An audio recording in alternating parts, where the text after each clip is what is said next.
This week at WWDC, Apple's annual developer conference, the tech giant announced a product they hope will someday replace the iPhone. They also announced new features for iOS 17, including changes to the phone app, new Macs, Mac OS Sonoma, FaceTime for Apple TV, and a whole lot more. With us to break down the biggest headlines from WWDC are ZDNET's Sabrina Ortiz, Maria Diaz, and editor-in-chief Jason Heiner, who had the opportunity to use the Vision Pro headset. So, Jason, is this new spatial computing device, as Apple calls it, the next iPhone, or is it the next Lisa?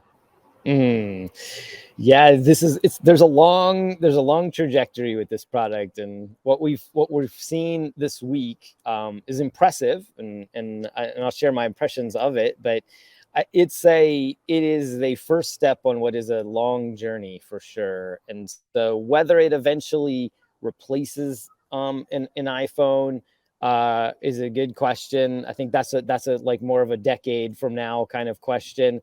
I think that for now, it's going to enable, and it does enable some things that you can't do on the iPhone or the Mac or the tablet or the Apple TV.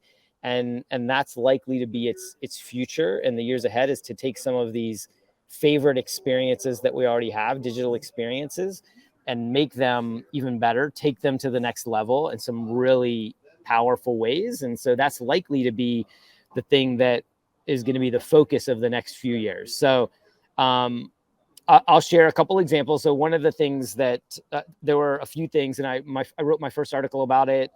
It says it's on ZDNET, and it says really that there's three things that impressed me the most. And so I'll sum up those real quick.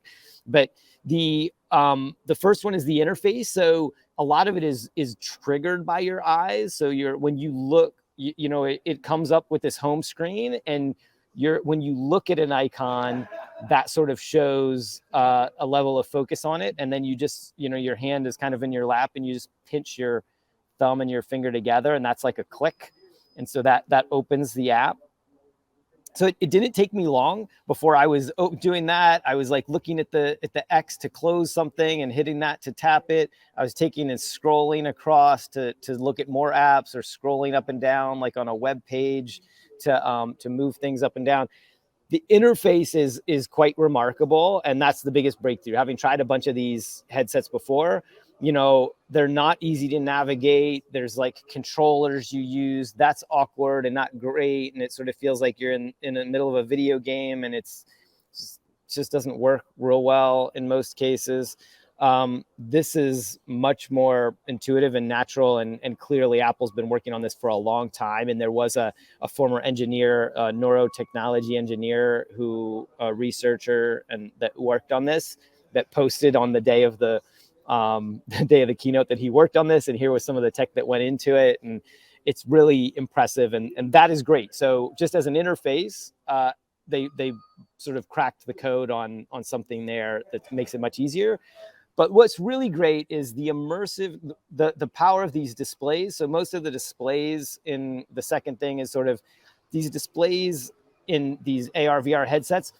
They're always just a little bit glitchy, and they'll skip, and they'll glitch, and they'll lag, and that does a couple things. One, it can sort of make you a little queasy at times, depending on how sensitive your inner ear is, but it can also just sort of take you out of the experience and make it clear that you're not really in something immersive. You're looking at something that's only an inch from your eye, and so it's just never been a great experience. The pixel density on this one is so good. It's 64. There's 64 pixels for every 1 pixel on an iPhone. That's how much higher, that's Apple's own data, but that's how much higher the resolution is on this. And so when you look at a photo, even just from your photos on your phone, when you pull them up on this, all of a sudden you have them in this like massively high resolution right in front of your face, and it's kind of like nothing you ever seen. Even looking at Apple TV, your photos on Apple TV on a huge screen. So that's sort of number two, is just the resolution on these things lets you look at photos and video at a level of resolution that you've never seen before. And then the last thing, the third thing, is depth. So using the sort of true depth cameras that Apple's been working on for a long time, that, you know, that's what lets you do the Face ID scan.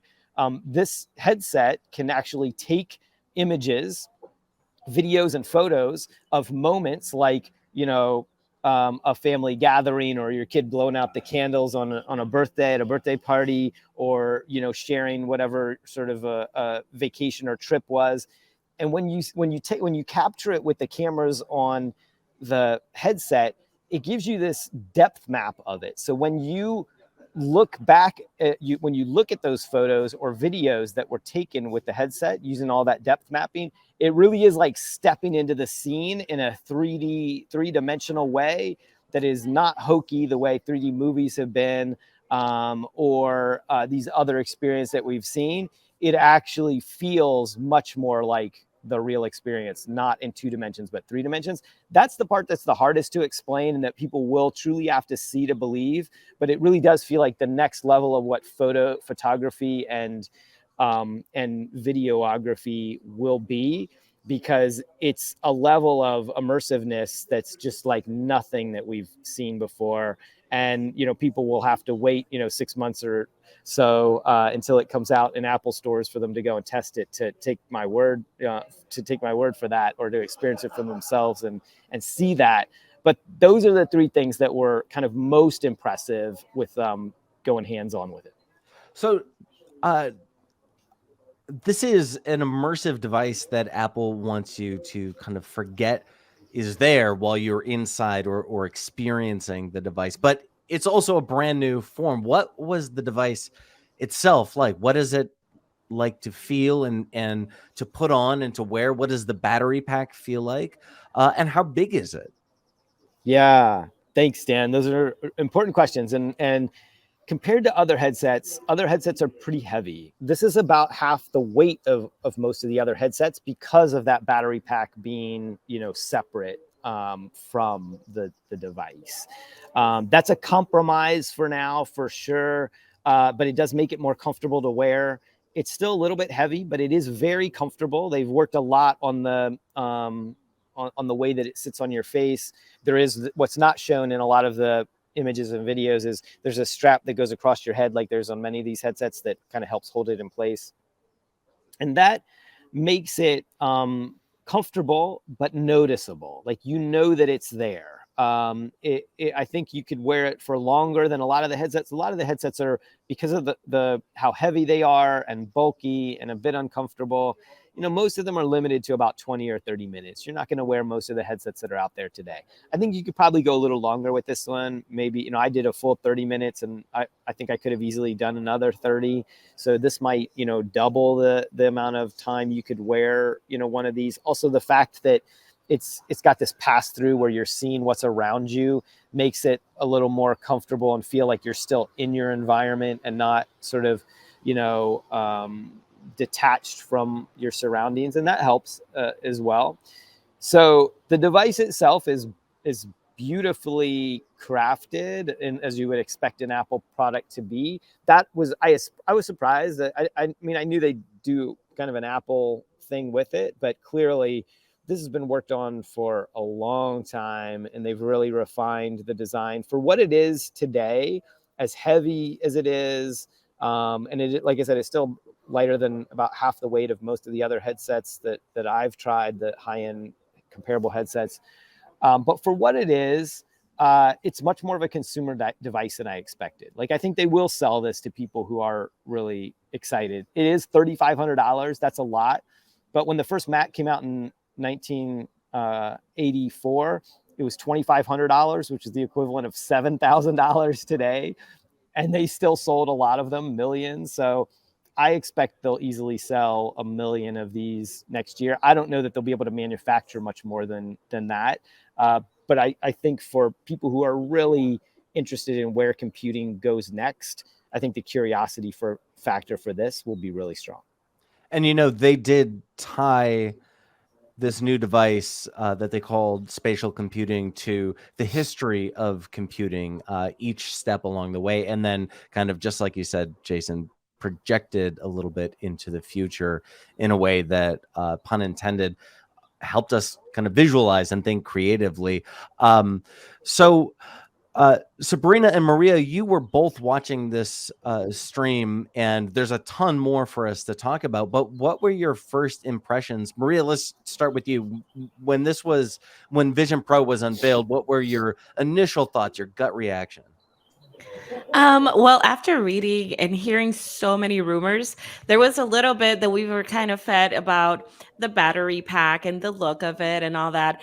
And I mean, I absolutely love the idea of it. I just don't love that it seems like such a cumbersome device, but I think that's where we're at with a lot of these VR, AR headsets still. I was hoping that by this time we would be um like I can't wait really for the day when it's a smaller device, like wearing a pair of glasses or something like that.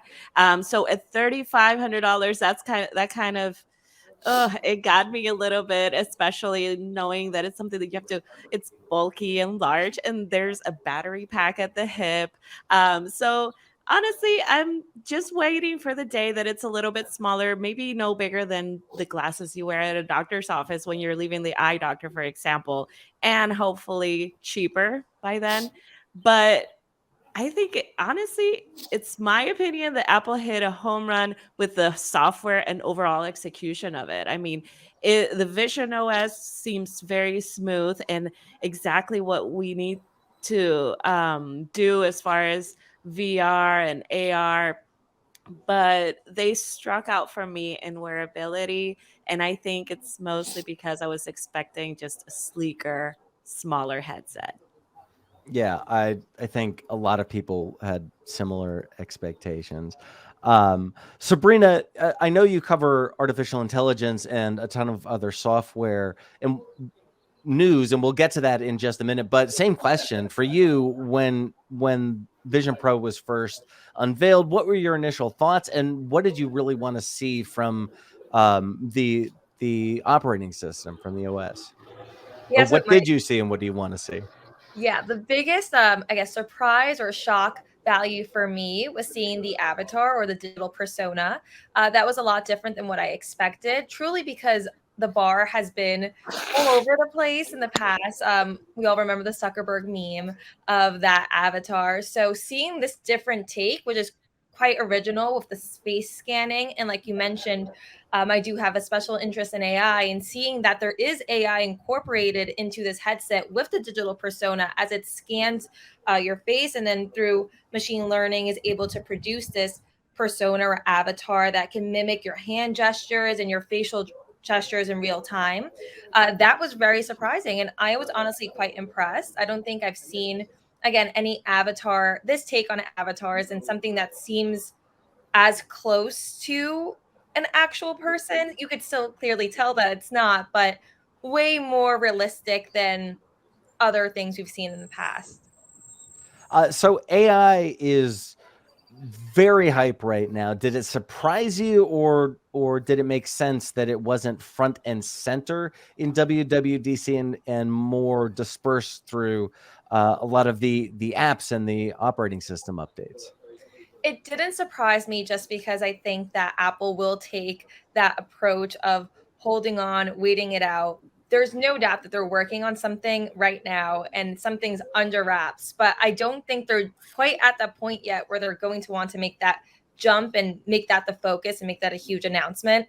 Again, I think they're going to wait it out until they know it's perfection and that it's going to blow everything else out on the market out of the water. And then that's when they're going to put it out.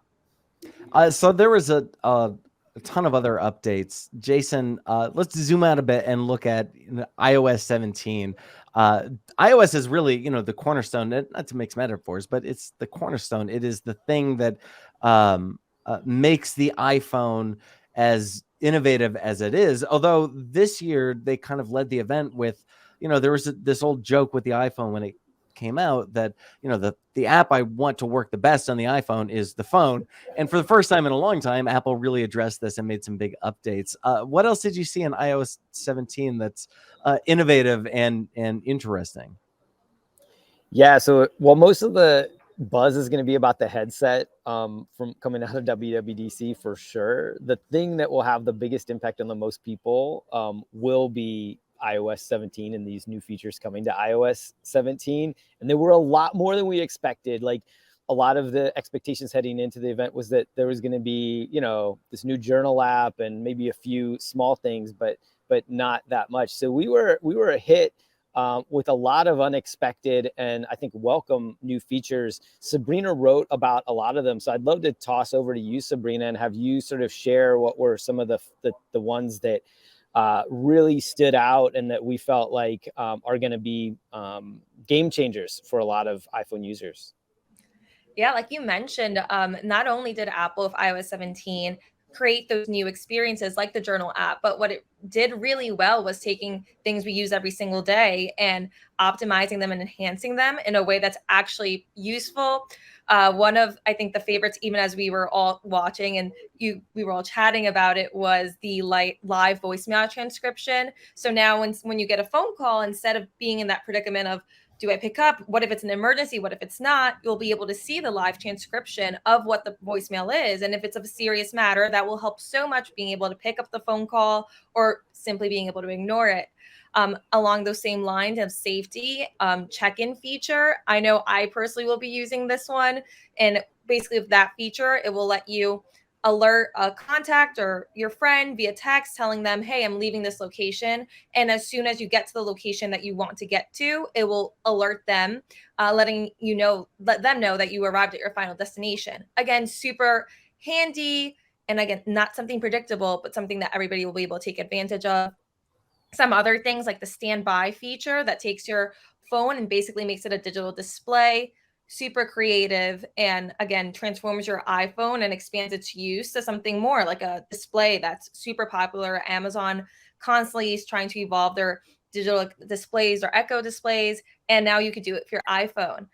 So lots of new features, lots of ones that will help you in every day and improve your overall iPhone use. It's not just an update for update's sake. There were also similar features in macOS Sonoma. What was your take on this, Maria? So I actually really enjoyed the whole light look of the Sonoma theme. I love the screensavers and how it's going to pretty much make it more work friendly in my case, because I always use my giant iMac, and I love having the widgets that kind of disappear when you open like an app like Mail or whatever, as they showed. And yeah, so I know that now you'll be able to have your iPhone widgets on the Mac, which is actually really cool because I love having all my widgets. I am a very, very widget person. And then so I know that they brought video conferencing to make you in the front and center of your calls, and I think that's something that's going to look really cool when people are obviously working remotely as much as we are right now. And so yeah, it'll make the workflow better and easier. There was also quite a few new hardware updates, including, a 15-inch MacBook Air, which people have been asking about for a long time. And finally, Jason, this Mac Studio and MacBook Pro. The MacBook, or the Mac Pro, which I know has been kind of a unicorn for a long time. It starts at almost $7,000. Is this the pro computing device that creative professionals have really clamored for?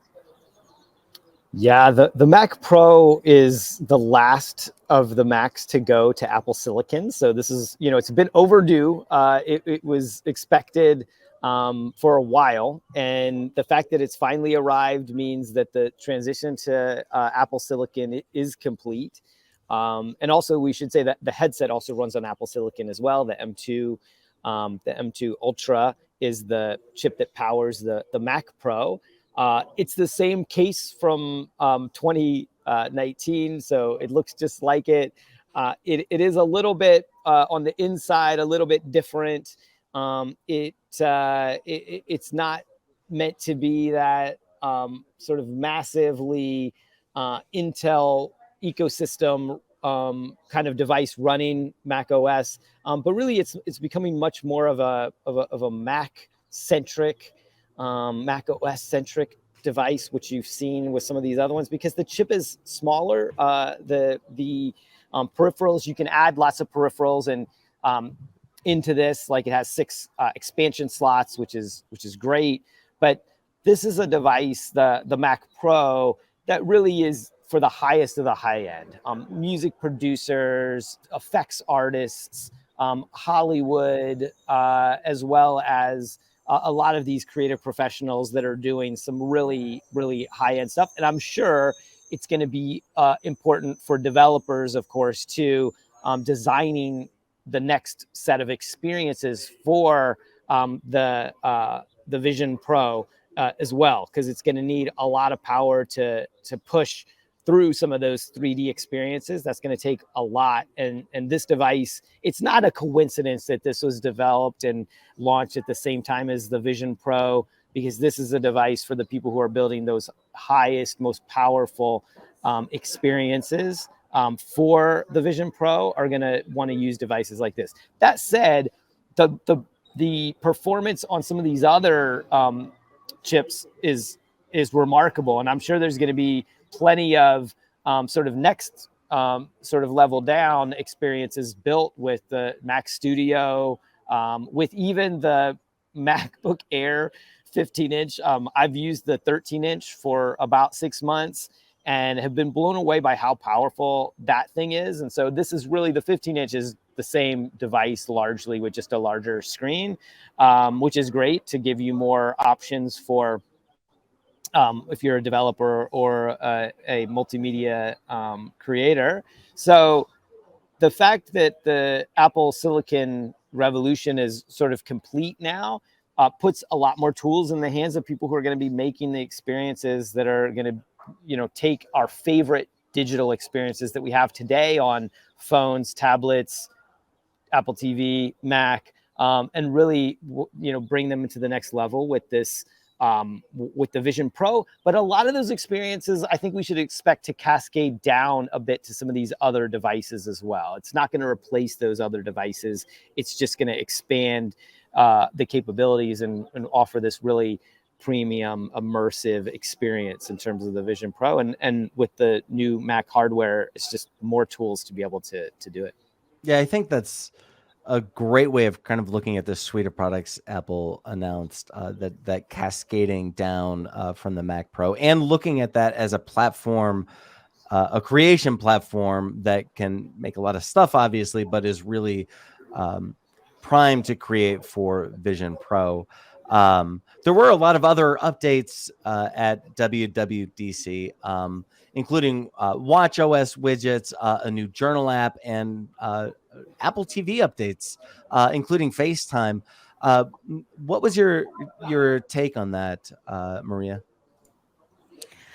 So for Apple TV, they actually expanded continuity camera to come to Apple TV. So it's coming to tvOS 17 for new video calling apps like Zoom, WebEx, and it makes it possible now for developers to create apps using continuity camera feature for entertainment and games and even social apps or social experiences.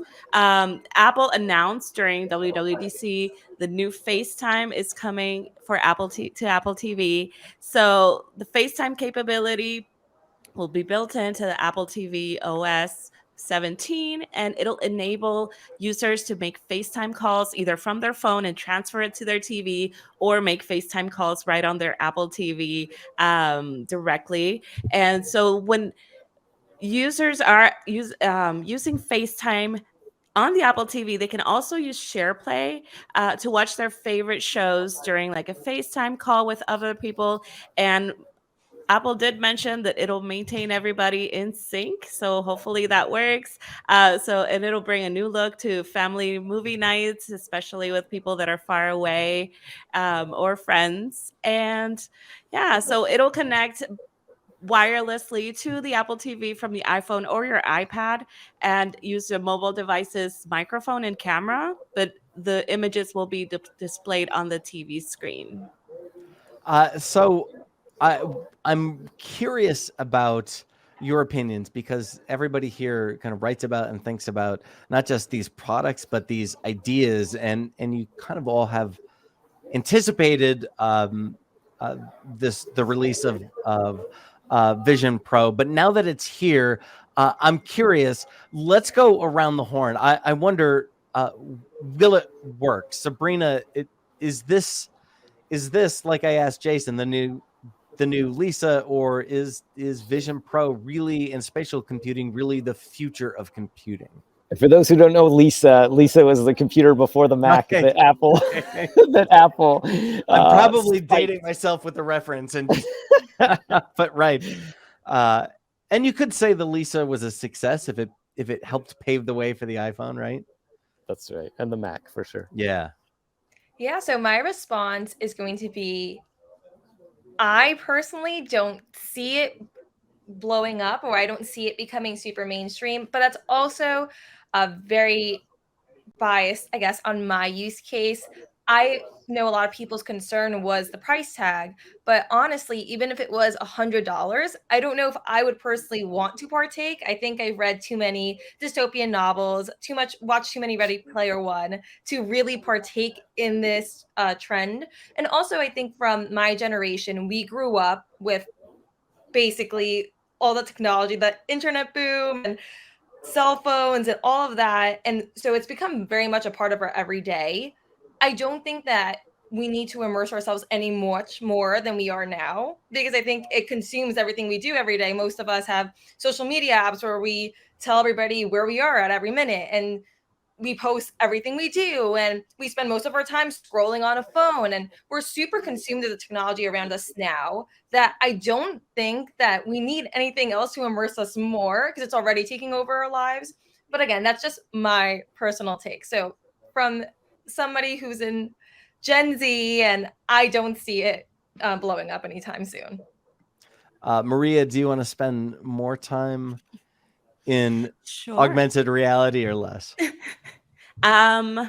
Well, in augmented reality, I do. I like it. I'm not sure about the price tag, I know, but I think I really liked that Apple went with an AR focus instead of VR, like the metaverse and all that. Because I think we used to, and some of us still do, imagine a future where we'd be immersed in augmented reality. And the metaverse is a cool cyber dream that we see as futuristic.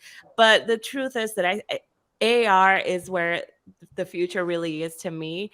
I think we want the metaverse to be reality, but we want to be able to open an app that seems to be floating in the space in front of us. That's like what we see in the movies, right? The superheroes, techie sidekick, they browses police and confidential files in AR and look insanely cool doing it.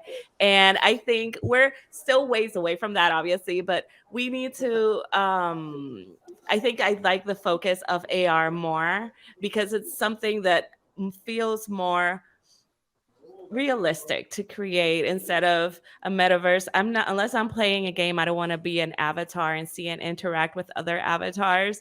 I want to be in a world that I am, but make it better and let me interact with my devices and watch what I want to watch and do what I want to do all in one, you know? So I love the idea of it. It just feels a little rushed and ambitious, but I like it. Jason, a few weeks ago, you wrote about and mentioned in a podcast that this might be the worst time ever for Apple to release an AR or VR device, especially one that's really expensive. Now that the reality of Vision Pro is here, do you still feel the same? Yeah, and we also want to get your take on it too, as well, Dan, before we wrap. But I think that what Apple has done with this exceeded my expectations, as I noted. There are some big challenges with it, though. So I think that the interface is much more advanced than I expected. The content and the experiences are also more thought through and worth spending time in. And like I said, the photos and videos, until you experience that, it is difficult to really see how much better that is than the experience we have today with photos and videos. And this is coming from somebody who loves photography and videography. So I have a little bias there, of course. But I think everyone, when they get a look at that, it's going to be, it's like going from when we went from like non-HD TV to HD, there was just like no comparison. This is sort of one of those kind of moments. I do think that the ecosystem is tough right now. Apple is entering at a time when the ecosystem is shrinking for VR, metaverse, AR.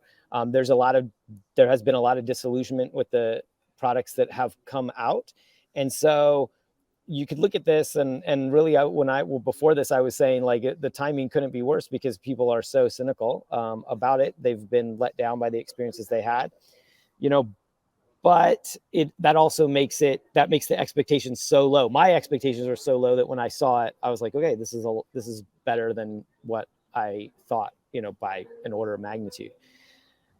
It's a long journey, though. I think this is not a product that, I think Sabrina's actually right. This is not a product that's going to take off next year and, is going to be the hot product of the year.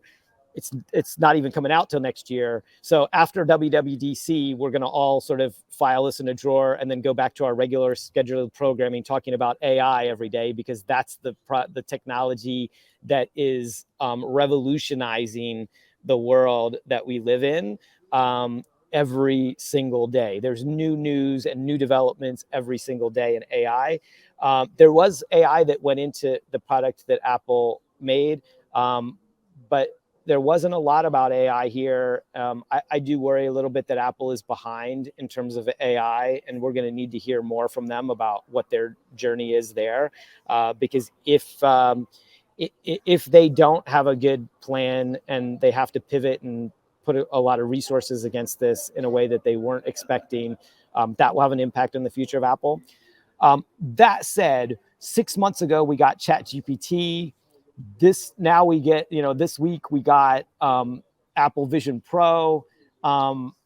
These are amazing times. Like, the future of the next decade in tech is incredibly exciting. And ZDNet, of course, our focus is on disruptive technologies. And that's what, when we rebranded and relaunched ourselves last year, we said that there's a really exciting future ahead, and we want to be here to help the audience understand where it's going. And so we're going to put all of our focus on disruptive technologies.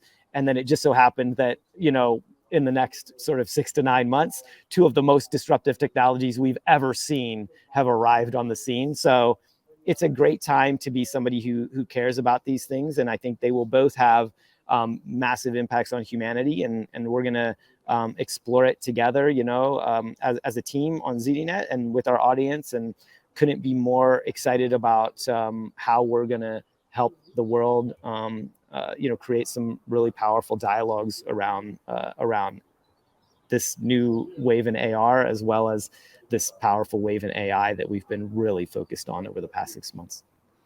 I think it's so smart to note, Jason, Apple's history with disruptive computing, and they're tying the device to history and a long release cycle, not dropping the device next week or even this year, but allowing developers and, of course, us as consumers and reporters to kind of dream of a different future, which you also note is really smart. We are, for better or worse, I probably feel how Sabrina feels about this new device and a lot of new technologies, and that maybe I'm personally oversaturated, but I'm also, Jason, I'm really excited about the future, because this feels like a new paradigm and a shift in how we use and approach technology. And you're right, ZDNet has been tracking disruptive technologies for a long time and continues